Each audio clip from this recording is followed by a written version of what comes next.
palakpakan. Natupad na ang pangarap ni Bobby.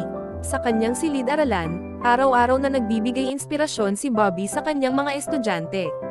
Naiintindihan niya ang mga pagsubok na kanilang pinagdadaanan dahil dumaan din siya sa mga ito. Pinapalakas niya ang kanilang loob na mangarap at magsumikap para sa kanilang mga pangarap.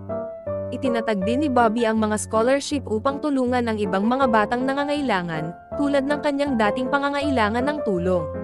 Ang paglalakbay ni Bobby mula sa pagtulong sa kanyang mga magulang sa inspiring market, sa kabila ng ulan o sikat ng araw, hanggang sa pagiging isang respetadong guro, ay nagpapakita sa lahat na sa sipag, malasakit, at tulong ng iba, maaari mong maabot ang iyong mga pangarap at magbigay inspirasyon sa iba. Aral ng kwento: kahit gaano kahirap ang buhay, ang sipag, tiwala sa sarili, at ang kapangyarihan ng edukasyon ay kayang baguhin ang buhay, at ang kabutihan ay maaaring magbigay inspirasyon